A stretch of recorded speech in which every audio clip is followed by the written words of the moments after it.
ఈరోజు మీ పార్టీ పెద్దలను చాలా మందిని కలిసినట్టున్నారు కదా, వాళ్ళు ఏం ఇండికేషన్స్ ఇచ్చారు? అరే నిరంతరం కలుస్తూ ఉంటా.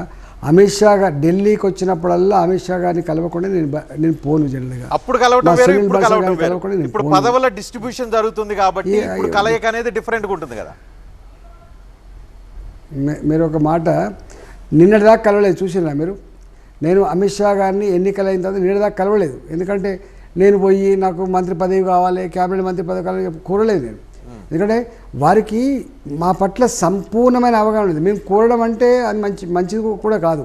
ఒక పరిపక్వత కలిగిన నాయకుడు ఎప్పుడు కూడా పైరవీలు చేసుకోడు. నేను ఇది అదని చెప్పుకోవాల్సిన అక్కర్లేదు.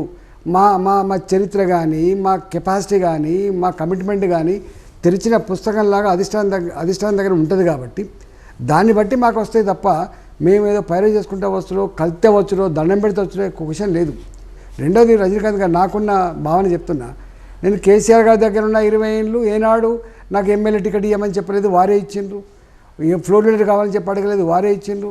ఇవాళ ఏ పదవి వచ్చినా కూడా ఆనాడు వారే గుర్తించి ఇచ్చింది తప్ప నేను పోయి నాకు ఆర్థిక మంత్రి ఇవ్వండి, లేకపోతే నాకు ఆరోగ్య మంత్రి ఇవ్వండి అని చెప్పి ఎప్పుడు అడుక్కోలేము.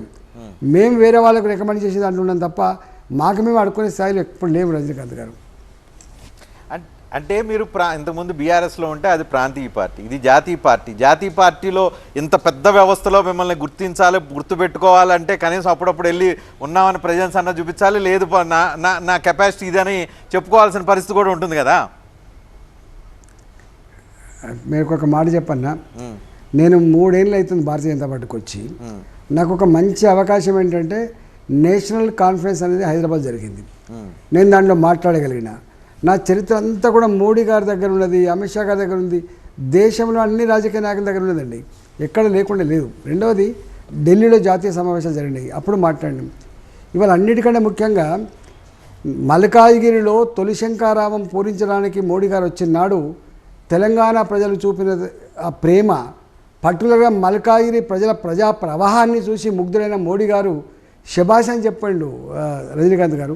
నిన్న పార్లమెంట్లో కలిసినప్పుడు కూడా, నిన్న పార్లమెంట్లో కలిస్తే మా మోడీ గారిని రాజేందర్ బహుత్ అచ్చా హువా ఓ ర్యాలీ బోల్కే యాద్ దిలాయా. అంటే పొలిటికల్ లీడర్లకి ఏముంటుంది రజనీకాంత్ గారు, 24/7 365 డేస్ ఏ రాష్ట్రంలో ఏ పరిస్థితి ఉంది, ఏ నాయకుడు ఉన్నాడు, నాయకుడు కెపాసిటీ ఏంది, అసెస్మెంట్ లేకుండా పార్టీ ఉండదు రజనీకాంత్ గారు. ఇవాళ పొలిటికల్ లీడర్కి ఒక విషయాన్ని చెప్తే అది నిమిషాల మీద పోతూనే ఉంటుంది, రోజులలో విపరీత ప్రచారం అయింది. కాబట్టి ఇవాళ అమిత్ షా గారు ఉన్నారు. అమిత్ షా గారు ఒక్కసారి అండి ఎన్నిసార్లు వచ్చిండు మా గురించి సంపూర్ణంగా తెలుసు. నేను ఎన్ని సంవత్సరాలు, ఎన్నిసార్లు ఎమ్మెల్యే ఉన్నా, ఎన్నిసార్లు మంత్రిగా ఉన్నా, ఎక్కడ ఉన్నా, ఏ పరిస్థితుల్లో ఎట్లా కొట్లాడినా, 2021లో నేను కొట్లాడిన తీరు, మొన్న మల్కాయిలో టార్గెట్ ఇస్తే 4 లక్షల మెజార్టీ, ఆల్మోస్ట్ 8,000 తక్కువ ఎట్లా గెలిచి వచ్చినాం. ఇవన్నీ వాళ్ళకి తెలిసిన పుస్తకాలాగా ఉంటాయి. ఎవరి కెపాసిటీ ఏందో సంపూర్ణమైన అంచనా ఉంటుంది మా నాయకత్వానికి. నేను మీకు తెలుసు, ఇవాళ మాదంటే మోడీ గారు, నడ్డా గారు, అమిత్ షా గారు, ఈ ముగ్గురికి నేను చాలా దగ్గర ఉంటాను కదా. నేను సీనియర్ మోస్ట్ లీడర్ కదా తెలంగాణలో. నేనేదో నిన్న మొన్న వచ్చి రాజకీయాల్లో ఉన్నాను కాదు కదా నేను.